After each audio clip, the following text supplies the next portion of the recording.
नमस्कार, स्वागत है आप सभी का। मैं हूं आपके साथ ऋतिका सिंह। बाबा बर्फानी के दर्शन करने के लिए अमरनाथ यात्रा को फिलहाल रोक दिया गया है। 2 दिन पहले जिस तरीके से दर्दनाक हादसा हुआ था, 16 जिंदगियां खत्म हो चुकी थी। ऐसे में तीसरे दिन भी रेस्क्यू ऑपरेशन लगातार जारी है। ग्राउंड जीरो से पल पल की अपडेट तस्वीर न्यूज 18 इंडिया आप तक पहुंचा रहा है। लेकिन फिलहाल अब मीडिया को, चाहे वो बाटाल बेस कैंप हो या फिर मिलिट्री बेस कैंप हो, वहां से अब मीडिया को पीछे की जा रहा है। कहा जा रहा है कि कवरेज आप यहाँ से नहीं कर सकते। इससे कुछ ही दूरी पर हम मौजूद है। लेकिन तस्वीरें आप देखिए, हेलीपैड की तस्वीरें, क्योंकि सुबह से ही बारिश हो रही थी। फिलहाल अभी बारिश रुक चुकी है, मौसम साफ हो चुका है। ऐसे में अब इन हेलीकॉप्टर्स को यहां से भेजा जाएगा घटनास्थल पर, वहां पर रेस्क्यू किया जाएगा और लोगों को फिर रेस्क्यू करके यहां पर ही इसी बेस कैंप पर लाया जाएगा। जो लोग घायल होंगे उन्हें अस्पताल में भेजा जाएगा। लेकिन यहां से फिर यात्रियों को बाटाल बेस कैंप में शिफ्ट किया जाएगा, जहां पर सबसे ज्यादा श्रद्धालुओं की मौजूदगी है। क्योंकि श्राइन अमरनाथ बोर्ड की तरफ से और प्रशासन की तरफ से ये कहा गया है कि अभी कुछ भी नहीं कहा जा सकता है कि इस यात्रा पर कितने दिन तक प्रतिबंध लगेगा। लेकिन 2 से 3 दिन मानकर चलिए कि अभी यात्रा शुरू नहीं हो पाएगी। ऐसे में बहुत से ऐसे लोग हैं जिन्होंने अब अमरनाथ यात्रा नहीं करने का फैसला लिया है। वो अपने घर की तरफ वापस लौटते हुए नजर आ रहे हैं, जिसमें सेना भी पुरजोर तरीके से मदद कर रही है। ग्राउंड जीरो पर ही रिफत अब्दुल्ला मेरे साथ मौजूद है, उनका भी रुख कर लेते हैं, जो कि उस घटनास्थल से लगातार तस्वीरें पहुंचा रहे हैं, लोगों से बातचीत कर रहे हैं किस तरीके से रेस्क्यू ऑपरेशन जारी है। रिफत, तस्वीरों के साथ बताइए कि रेस्क्यू ऑपरेशन कितनी तेजी के साथ चल रहा था, बारिश की वजह से कुछ कमी क्या देखने को मिली है, किस तरीके से वहां पर व्यवस्था की गई है लोगों के लिए? लगातार रेस्क्यू ऑपरेशन, जैसे मैं पहले भी कहा कि जो बॉडी रिकवर हुई है और जो लोग घायल हैं उनको इवैक्यूएट किया गया है, डेड बॉडी रिकवर गई है और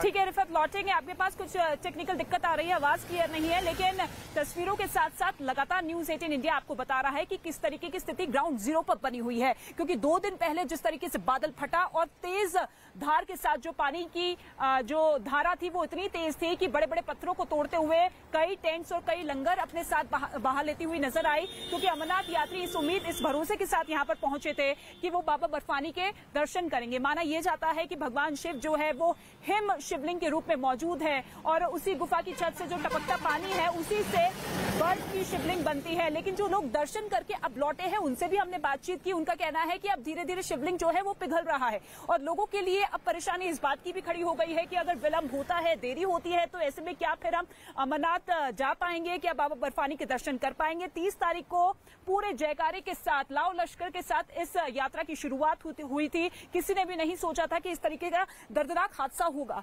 लेकिन इससे पहले भी कई बार ऐसी घटना सामने आ चुकी है। 2 साल से अमरनाथ यात्रा नहीं चल पा रही थी कोरोना की वजह से। ऐसे में अभी फिलहाल जो है सबसे ज्यादा लोगों ने रजिस्ट्रेशन करवाया था और हर रोज 5000 लोग दर्शन कर रहे थे। लेकिन 3 दिन पहले जो घटना हुई उसके बाद कई सवाल खड़े होते हुए नजर आ रहे हैं। लेकिन प्रशासन, इसके साथ ही अमरनाथ श्राइन बोर्ड, कई एजेंसियां, चाहे वो सीआरपीएफ हो, एनडीआरएफ हो, बीएसएफ हो, सभी युद्ध स्तर पर काम करते हुए नजर आ रहे हैं। हालांकि मलबों में जिस तरीके से जिंदगियां फंसती हुई नजर आ रही है, कोशिश यही है कि लोगों को बाहर निकाला जाए। डंडों का सहारा लिया जा रहा है, इसके साथ ही डॉग्स की हेल्प ली जा रही है ताकि ये पता लगाने की कोशिश की जाए कि कोई वहां पर फंसा हुआ है या नहीं है। क्योंकि मलबों का ढेर सबसे ज्यादा है और यही दिक्कत पेश आ रही है रेस्क्यू ऑपरेशन चलाने में। लेकिन इसके साथ ही आपको ये भी बता दें, जब पानी का तेज बहाव आया था तो किसी को कुछ समझ में नहीं आया। जिसको जहां जगह मिली वहां पर पहुंचकर सभी ने अपनी जान बचाई।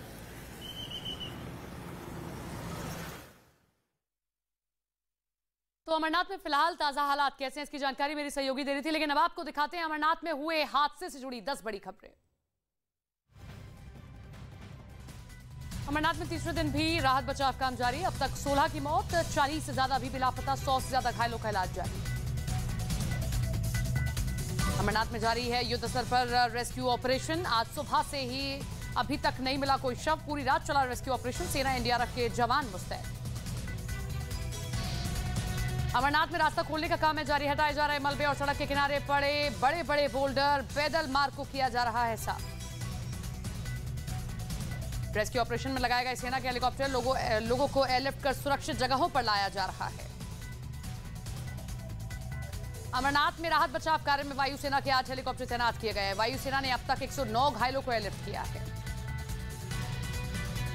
अमरनाथ में फंसे लोगों तक राहत सामग्री पहुंचाने का काम जारी। वायुसेना के हेलीकॉप्टर से लोगों तक लगातार पहुंचाई जा रही है मदद। 100 से ज्यादा लोगों को किया जा रहा है रेस्क्यू। जम्मू कश्मीर के बालटाल में तीर्थयात्रियों ने की पूजा, हादसे में जान गंवाने वालों के लिए की प्रार्थना। अमरनाथ हादसे के बाद पश्चिम बंगाल के 4 श्रद्धालु लापता। कोलकाता में परिवार वालों ने सीएम ममता बनर्जी से अपील की, गुमशुदा लोगों की तलाश में करें मदद। बादल फटने के बाद जम्मू में रोका गया अमरनाथ यात्रियों का जत्था। जिला प्रशासन और श्राइन बोर्ड का फैसला, शनिवार से ही रोकी गई यात्रा। बादल फटने के बाद कई श्रद्धालु कर रहे हैं फिर से अमरनाथ यात्रा शुरू करने का इंतजार। कहा, बाबा बर्फानी का दर्शन करने के बाद ही यहां से लौटेंगे। 3 दिन बाद यात्रा शुरू होने का जताया जा रहा है अनुमान। तो अमरनाथ यात्रा को देखते हुए सुरक्षा के बेहद और कड़े प्रतिबंध किए गए थे, लेकिन कुदरती कहर के आगे किसी की नहीं चली और ऐसे में दर्दनाक हादसा जिस तरीके से हुआ है उसकी वजह से अमरनाथ यात्रा को रोक दिया गया है। एक बार फिर से तस्वीरें आप देखिए, क्योंकि सभी की नजर फिलहाल इसी पर टिकी हुई है कि किस तरीके से रेस्क्यू ऑपरेशन आगे बढ़ता हुआ नजर आ रहा है। पिछले 3 दिन से कड़ी मशक्कत के साथ तमाम एजेंसियां युद्ध स्तर पर लोगों की जिंदगी बचाने में जुटी हुई है। सुबह से ही बारिश हो रही थी, लेकिन अब थोड़ा सा मौसम ने साथ दिया है और जैसे ही बारिश रुकी, मौसम साफ हुआ, हेलीकॉप्टर्स की तैनाती कर दी गई है। वायुसेना बीएसएफ के हेलीकॉप्टर्स के जरिए बहुत से लोगों को लिफ्ट किया जा चुका है और अभी भी प्रयास यही है कि जल्द से जल्द वहां बचे लोगों को जल्द से जल्द रेस्क्यू किया जाए। बाबा बर्फानी के दर्शन करने के लिए लाखों लोग हर साल रजिस्ट्रेशन करते हैं और ऐसे में उन यात्रियों की सुरक्षा को देखते हुए, उनकी व्यवस्थाओं को देखते हुए हर किसी ने पुख्ता तौर पर इंतजाम किए थे। लेकिन जैसे ही हजारों गैलन पानी जो कि पहाड़ों से होता हुआ नीचे आया, 25 टेंट, जानकारी ये मिल रही है कि 25 टेंट और 2 लंगर अपने साथ बहा ले गया।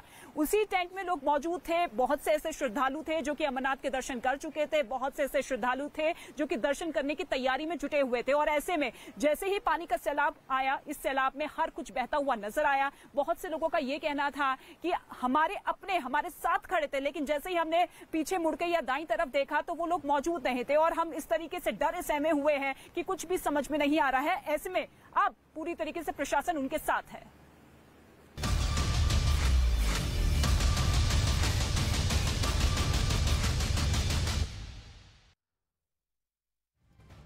तो असम में इस साल बाढ़ की सबसे भीषण मार झेल रहा है। असम के 32 जिलों के लाखों लोग इस वक्त बाढ़ की चपेट में हैं। सड़क पर सैलाब है, उफान पर नदियां हैं और घरों में पानी घुस चुका है जो लोगों के जीवन को अस्त-व्यस्त कर चुका है। लोगों के पास न तो खाना है, न पानी, न बिजली। जो है वो सिर्फ बाढ़ से बची तबाही, बर्बाद हो चुके आशियाने, दर्द की दास्तान। ये वक्त असम के लिए एकजुट होने का है। बाढ़ प्रभावित असम की मदद करने वाले हाथों को और भी ज्यादा मजबूत बनाने का है। बाढ़ से प्रभावित लोगों की मदद करने के लिए न्यूज 18 असम पूर्वोत्तर ने fight the flood stand with Assam नाम से विशेष अभियान शुरू किया है, जिसमें हर एक व्यक्ति से हमारी अपील है कि असम मुख्यमंत्री के राहत कोष में दान करें। न्यूज 18 की इस खास पहल की असम के मुख्यमंत्री ने तारीफ भी की है। न्यूज 18 की इस विशेष पहल से आप भी जुड़ें और जरूरत के इस समय में असम वासियों के साथ एकजुटता के साथ खड़े हों। आपका छोटा सा योगदान लाखों जिंदगियां बचा सकता है। इसीलिए कृपया मुख्यमंत्री राहत कोष में दान करें और असम वासियों के संकट के इस समय में आप मदद करें। I express my deep gratitude to News 18 for bringing a national concern for the flood victims of Assam. Parking में खड़ी मोटरसाइकिलें पूरी तरह डूबी नजर आईं। पानी वहां लोगों की कमर तक आ गया, जिसके बाद वहां खड़ी गाड़ियों के सिर्फ हैंडल ही दिखाई दिए। और कई जगहों पर तो ये पानी लोगों के लिए खासी परेशानी लेकर आया। द्वारका के कई हिस्सों में अचानक तेज हुई बारिश की वजह से जगह जगह गाड़ियां फंस गई, जिसकी वजह से जूनागढ़ में तो एक परिवार की जान पर बनाई। वहां एक महिला अपनी कार लेकर पानी के बीच से निकलने की कोशिश में बुरी तरह फंस गई। जब उसे निकलने का कोई रास्ता नजर नहीं आया तो उसने कार के कांच खोले और लोगों से मदद मांगी, जिसके बाद वहां घुटनों से ऊपर पानी में उतरकर लोगों ने उसकी कार को धकेलकर वहां से बाहर निकाला। हालांकि कुछ देर बाद वहां ठीक उसी तरीके से एक और कार फंस गई, जिसे निकालने के लिए भी लोगों को आगे आना पड़ा। दूसरी तरफ बचाव में तो एक कार पानी में ऐसे अटकी कि उसे बाहर निकालने में कई लोगों की ताकत भी फेल साबित हुई, जिसके बाद आखिर में उसके लिए ट्रक की मदद ली गई और उससे रस्सी बांधकर उस कार को खींचा गया। तब जाकर उसमें मौजूद 4 लोगों की जान बचाई जा सकी। वहीं राजस्थान के कुछ इलाकों में तूफान के साथ हुई बारिश ने लोगों की मुसीबत बढ़ा दी, जिसकी कुछ तस्वीरें जोधपुर से भी सामने आई, जहां तूफान के साथ बादल जमकर बरसे। कई घंटों तक लगातार बारिश होती रही और तेज हवाओं ने भी जमकर कहर बरपाया, जिसका सबूत एक धर्मशाला के बाहर लगी टिन के उड़ने ने दे दिया। तस्वीरों में साफ दिखा कि उस टिन को मजबूती से धर्मशाला के बाहर लगाया गया था। लेकिन तूफान के आगे उसकी मजबूती ज्यादा देर तक टिक नहीं पाई और टिन उखड़कर दूर जा गिरी। बताया गया कि टिन को हवा अपने साथ करीब 300 मीटर दूर ले गई। तूफान तो तूफान, जोधपुर में बारिश भी कम नहीं हुई।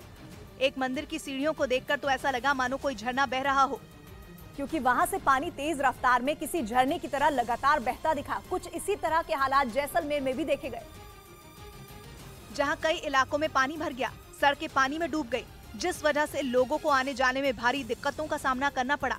मैं देखिए पानी में खड़ा हूँ और लगभग 2 फुट तक जो है वो पानी आ चुका है। सड़कें तो सड़कें, जैसलमेर का जिला अस्पताल भी बारिश के पानी से बच नहीं पाया। अस्पताल के बाहर जमा हुए पानी को देखकर ऐसा लगा कि कोई नदी बह रही हो।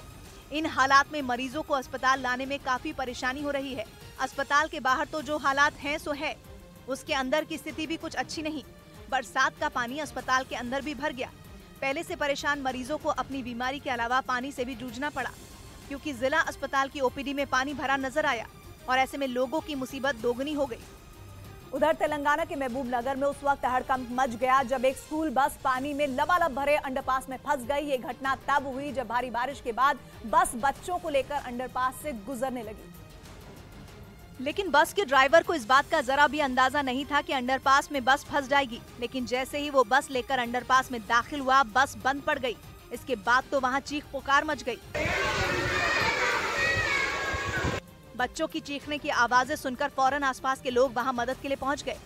बिना देर किए कई लोग जान की परवाह किए बिना पानी में उतर गए। इसके बाद बस में फंसे बच्चों को एक एक कर निकालना शुरू कर दिया। कुछ लोग तो बच्चों को अपने कंधों पर बैठाकर उन्हें बाहर निकालते दिखाई दिए। बाढ़ की वजह से अंडरपास में इतना पानी भर गया था कि बस आधी डूब चुकी थी। बच्चों को निकालने के लिए लोगों को काफी मशक्कत करनी पड़ी। बताया जा रहा है कि स्कूल बस में करीब 30 बच्चे मौजूद थे, जिन्हें सुरक्षित निकाल लिया गया। इधर देश में खाने का संकट खड़ा होने से रोकने के लिए प्रधानमंत्री नरेंद्र मोदी ने अब आटे के एक्सपोर्ट पर भी नकेल कस दी। 2 महीने पहले गेहूं के निर्यात पर बैन और अब आटे के एक्सपोर्ट को कंट्रोल करने की कोशिश। पीएम के इस एक और बड़े फैसले से उन मुनाफाखोरों की जेब जलने वाली है जो यूक्रेन की जंग का फायदा उठाकर धड़ल्ले से आटे का एक्सपोर्ट कर अपनी तिजोरी भरने में लगे थे। इसलिए प्रधानमंत्री ने आटे के एक्सपोर्ट पर लगाम लगाने का फैसला लेकर मुनाफाखोरों के पैतरों पर पानी फेर दिया। सरकार ने आटे के एक्सपोर्ट पर पूरी तरह बैन तो नहीं लगाया, लेकिन उसके निर्यात पर एक शर्त जरूर लगा दी। शर्त ये कि 12 जुलाई से कारोबारियों को आटा एक्सपोर्ट करने से पहले सरकार से मंजूरी लेनी होगी। बल्कि सिर्फ आटा ही नहीं, बल्कि मैदा और सूजी भी विदेश में बेचने से पहले एक्सपोर्टरों के लिए सरकार से इजाजत लेना जरूरी होगा। इससे देश में गेहूं के दाम कंट्रोल में रहेंगे। दरअसल रूस और यूक्रेन की लड़ाई की वजह से दुनिया में गेहूं की सप्लाई कम है और डिमांड है ज्यादा, इसलिए गेहूं के दाम आसमान छू रहे हैं। ऐसे में देश में गेहूं के एक्सपोर्ट पर बैन लगने के बाद आटे का निर्यात करके मुनाफा कमाया जा रहा था। लेकिन मोदी सरकार को इसकी भनक पहले ही थी, इसलिए वो आटे के इस एक्सपोर्ट पर नजर रख रही थी, क्योंकि खबर है कि 13 मई को गेहूं के एक्सपोर्ट पर बैन लगने के बाद आटे के शिपमेंट में जबरदस्त उछाल आया। मतलब गेहूं तो बाहर भेजा जा नहीं सकता था, तो व्यापारियों ने गेहूं से आटा बनाकर एक्सपोर्ट करना शुरू कर दिया।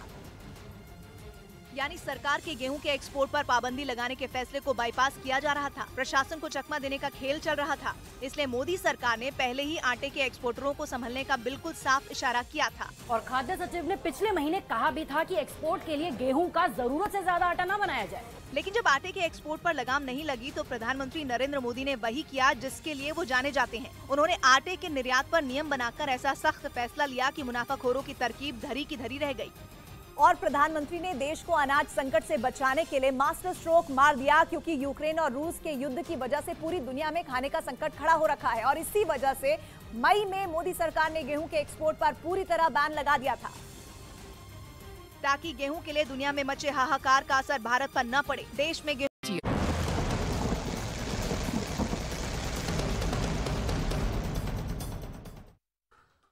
तो कुदरत की विनाश लीला की 4 तस्वीरें आपके सामने रखते हैं। कैसे उत्तराखंड और हर जगह पर ऐसी तस्वीर देखने को मिल रही है। 4 तस्वीरें आपके सामने हैं। भारी बारिश और बाढ़ का कहर लगभग पूरे देश में देखने को मिल रहा है। उत्तराखंड में हालात सबसे ज्यादा खराब हैं। इसका असर राज्य के कई हिस्सों में दिखाई दे रहा है।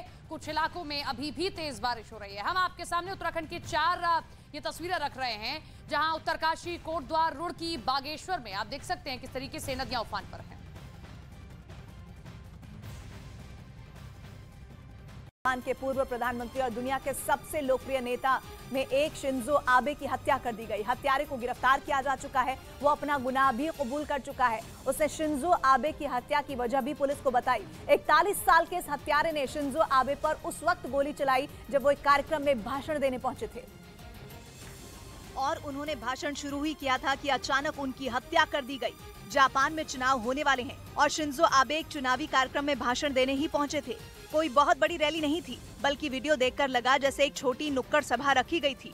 सड़क के एक और शिंजो आबे और उनकी पार्टी के कुछ दूसरे नेता मौजूद थे, जबकि सड़क के दूसरी ओर वो जनता थी जो उन्हें सुन रही थी। जापान के टीवी चैनलों की फुटेज में वो शख्स साफ दिखा जिसने शिंजो आबे पर गोली चलाई। हमलावर ठीक उनके पीछे खड़ा था। उसके कंधे पर एक बैग भी था और शायद उसी बैग में उसने बंदूक छिपाई थी। शिंजो आबे ने भाषण शुरू किया और हमलावर ने गोली चला दी। हर तरफ हंगामा मच गया। अफरा तफरी का माहौल बन गया। हर कोई दौड़ता भागता दिखाई दिया। कुछ देर के लिए किसी को कुछ समझ में नहीं आया कि हुआ क्या है। तभी गोली चलाने वाले के पीछे दौड़कर कुछ सुरक्षा कर्मियों ने उसे पकड़ लिया। कुछ दूर पहले ही एक हथियार भी उसके हाथ से छूटकर गिर गया था। माना जा रहा है कि वो बंदूक थी जिससे गोली चलाई गई और ये बंदूक आरोपी ने खुद बनाई थी।